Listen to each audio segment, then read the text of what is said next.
before we start this video, I just want to say I don't want to talk about my hair today.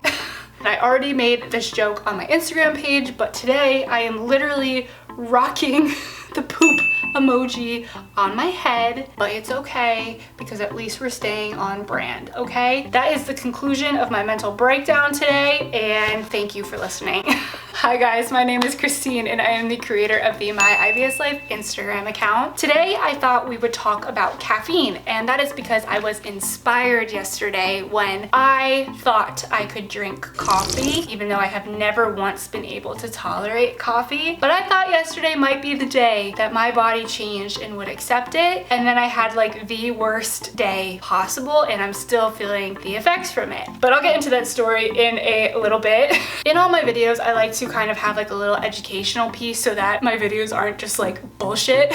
So with that, let's start with a little educational piece about caffeine and how it affects our bodies when we have IBS or like gut problems. So just to give some credibility, the information I'm about to tell you, I learned from Erin Judge, who is a registered dietitian on Instagram. So it's basically no secret that a lot of us rely on caffeine to help us like wake up in the morning and feel like we're gonna conquer the day and feel like we can just like deal with people, and we feel that we truly need caffeine to do those things. But what's happening in our stomachs and our intestines when we have caffeine is that the caffeine is actually increasing our gut motility. What that means is it is like speeding up the process of us going to the bathroom pretty much, which then in return can make us feel symptoms like cramping, diarrhea, gas, bloating, things like that. Now, depending on the IBS you have, whether you're IBS-D and you're more prone to diarrhea, or you're IBS-C and you're more prone to constipation, caffeine could negatively or positively impact your IBS. And by that I mean if you have IBS-D, it's going to give you some of those symptoms we just talked about. Uncomfortable bloating, gas, diarrhea, might make you feel nauseous, stuff like that. If you have IBS-C, it might actually make you produce a bowel movement and actually make you feel better. Unfortunately, it's just one of those things that is gonna be trial and error with your body. Whether you want to give caffeine a shot or not, that is up to you. And also, if you are someone that has IBS-D or diarrhea and you're also like hooked on your caffeine and you feel like you need it, but it's also like kind of ruining your life with your stomach and your butthole, don't panic.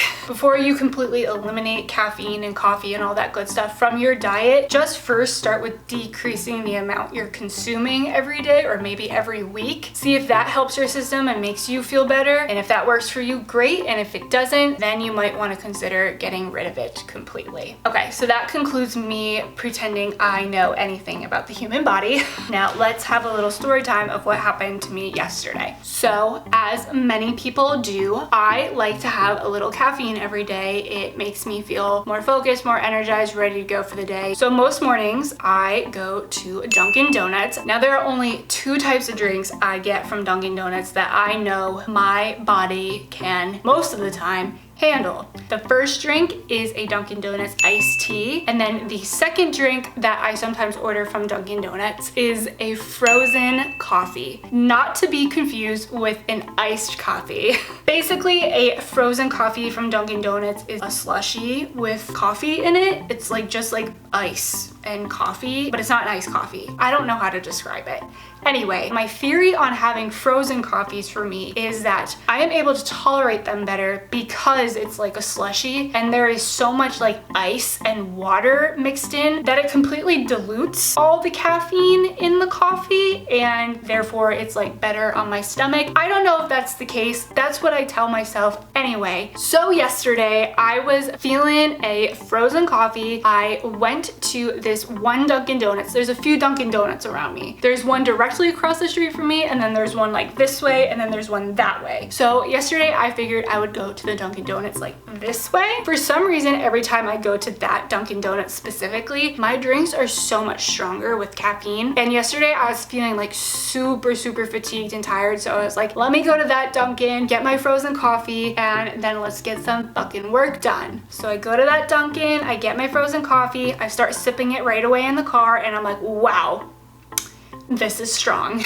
This is a strong one today. I can feel it. By the time I stepped in my house, like when I got back, which was only maybe an 8-minute drive, I had to go to the bathroom already. And I was like, I don't know if that's a good sign. So I went to the bathroom, it was fine and dandy, whatever. And then I pretty much quickly finished my frozen coffee, and that's when things started to go bad.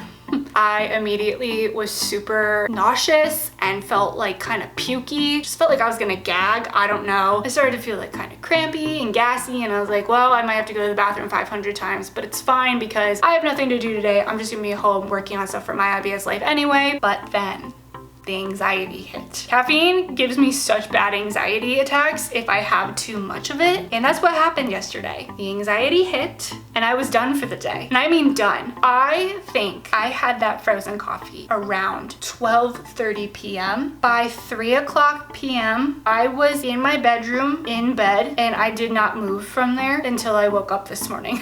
I was so sick. My acid reflux was insane. I felt like anytime I opened my mouth or burped, I was just gonna like projectile vomit everywhere. My anxiety, I can't even describe it. It was just through the roof. I couldn't focus on anything. I could feel like the caffeine anxiety building in my chest, and I felt like I couldn't breathe, which was then making my stomach hurt more. It was horrible. So then by 11 p.m., me and my boyfriend are like, okay, it's time to go to sleep. Like, it's late. We're gonna go to bed. This bitch right here, me, I'm the bitch, did not fall asleep until 3 in the morning because of that stupid frozen coffee I felt like I needed from that Dunkin'. And now today, my stomach still hurts. I am super low energy. And of course, my first thought when I woke up was, oh, I should go to Dunkin' and get like an iced tea or something because I'm so low energy and I knew I had to film today. And then I was like, you know what? I better not. I'm not gonna let Dunkin' have the chance to poison me today. Hi, I am sitting here editing this video. It is literally the next day, and apparently I have learned nothing because I am sitting here